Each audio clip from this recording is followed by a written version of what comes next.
السلام عليكم ورحمة الله، وأهلا وسهلا بجميع التلاميذ السنة الأولى إعدادي في مادة الفيزياء والكيمياء، ومرحبا بكم في هذا الدرس La dissolution dans l'eau الذوبان في الماء. Eh bien, on a vu qu'il y a deux types de mélange. Mélange homogène et mélange hétérogène. يوجد نوعين من الخلائط، خليط متجانس وخليط غير متجانس. Dans cette leçon-là, on va tenir compte seulement de mélanges constitués de l'eau et d'une autre matière. سنهتم فقط في هذا الدرس بالخلائط التي تتكون من الماء ومادة أخرى. Par exemple, mélange d'eau et sel. On obtient un mélange homogène. Et bien sûr, parce que le sel se disperse dans l'eau. Donc, c'est un mélange, on obtient un mélange homogène. Un autre mélange, toujours l'eau. Mais avec l'eau, maintenant, on ajoute du sable. Malgré l'agitation, on obtient un mélange hétérogène. Eh bien, parce que le sable se dépose au fond du bécher. Donc, c'est un mélange hétérogène. Eh bien, pourquoi, dans le cas de sel, on a trouvé un mélange homogène et dans le cas de sable, on a trouvé un mélange hétérogène? Eh bien, parce que le sel se dissout dans l'eau. الملح يذوب في الماء. Par contre, le sable ne se dissout pas. Donc, ce phénomène qui se passe dans cette expérience, dans le cas du sel, ce phénomène est appelé la dissolution. إذن هذه الظاهرة التي تقع في حالة الملح تسمى الذوبان. L'eau permet de dissoudre le sel. Il est appelé le solvant. إذن الماء هو الذي يذيب. إذن نسميه المذيب. Et le sel, il est appelé le solité. المذاب, le solité. Donc l'eau, c'est le solvant, المذيب, et le sel, c'est le solité, المذاب. Et la solution obtenue, cette solution obtenue, il est constitué de l'eau et du sel. Il est appelé la solution du sel. La solution du sel. محلول الملح. Puisque le solvant c'est de l'eau, donc on ajoute, c'est une solution aqueuse du sel. Solution aqueuse du sel. محلول مائي للملح.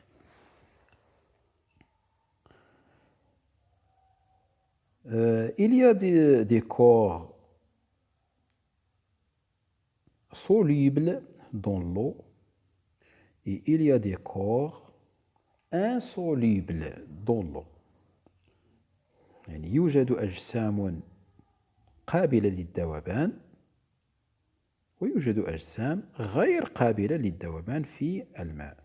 Par exemple, pour les corps solubles, on trouve le sel, le sucre, l'alcool, le dioxyde de carbone, l'oxygène aussi, tous ces corps-là sont solubles dans l'eau.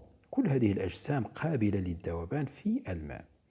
Eh bien, vous constatez que les solubles, ils peuvent être des solides, أجسام صلبة, comme le sel et le sucre. Elles peuvent être des liquides, comme l'alcool. Ils peuvent être des gaz, comme le dioxyde de carbone et l'oxygène.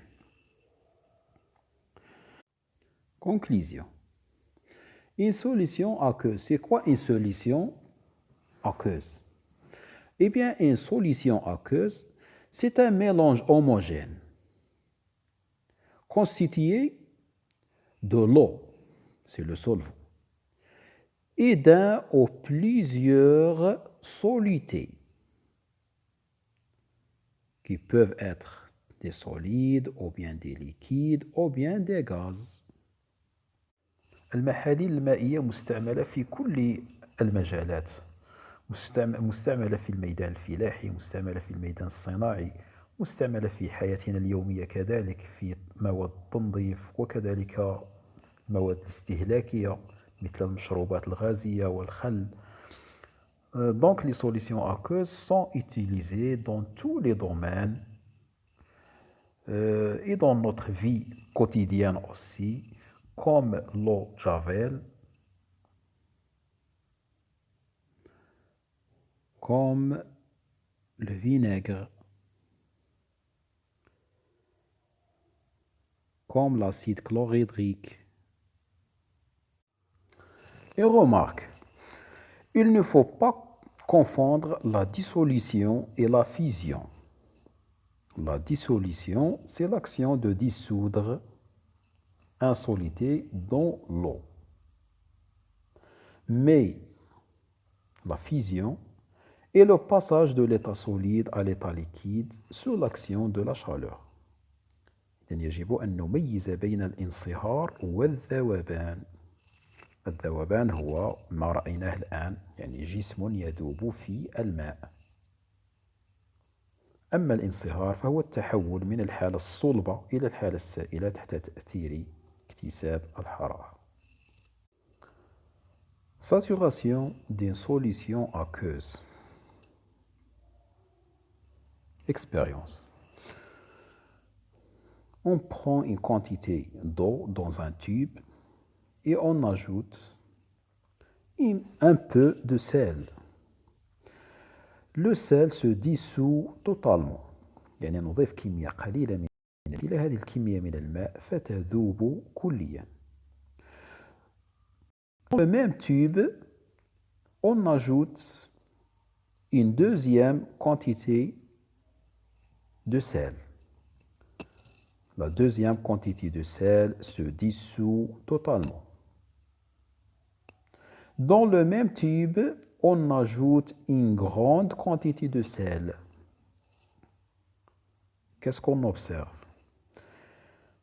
Une partie de sel se dissout, mais une autre partie se dépose au fond du tube. Elle ne se dissout pas. يعني عند إضافة كمية كبيرة من الملح بعض الملح يذوب والبعض الآخر يترسب في الأسفل لا يذوب. معناه أن هذا الماء لا يستطيع أن يذيب كل هذه الكمية من الملح. Alors qu'est-ce qu'on déduit? Pour une quantité d'eau, on ne peut pas dissoudre n'importe quelle quantité de sel. يعني بالنسبة لكمية من الماء لا يمكن أن نذيب أي كمية من الملح.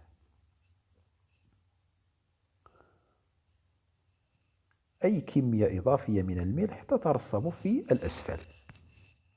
Pourquoi? Parce que cette solution est devenue saturée.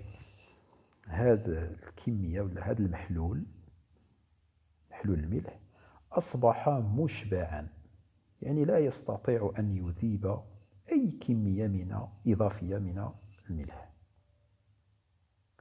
Alors, dans ces trois cas, on a trois types de solutions.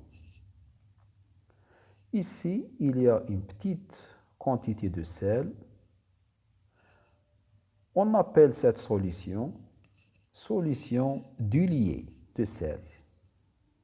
C'est une solution diluée. محلول مخفف. Ici, dans le deuxième cas, il y a une pas mal de quantité de sel.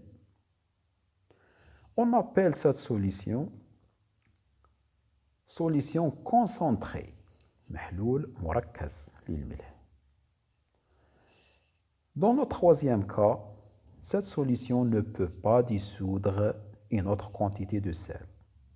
Elle est appelée solution saturée du sel. Donc, on a trois types de solutions aqueuses. Pas seulement la solution du sel, mais n'importe quelle solution. Il y a trois types de solutions. Solution aqueuse diluée, solution aqueuse concentrée, solution aqueuse saturée. Maintenant, la relation entre la masse et la dissolution. Expérience. On prend 5 grammes de sel, on la dissout dans 50 grammes d'eau. Avant la dissolution, la masse totale, c'est 55 grammes. Après la dissolution, la masse est toujours 55 grammes. Donc, on dit que la masse se conserve lors d'une dissolution. يعني أن الكتلة لا تتغير أثناء الذوبان. كتلة الماء والمذاب تساوي كتلة المحلول الناتج. Eh bien, c'est tout pour cette leçon.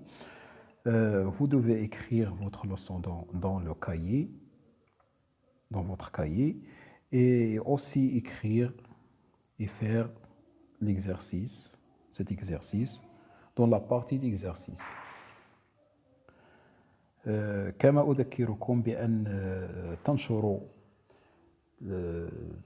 الرابط الإعدادية، الموقع الإعدادية بين أصدقائكم ليتمكن الجميع من الاطلاع على الدروس التي ننشرها في هذا الموقع. وشكرا لكم.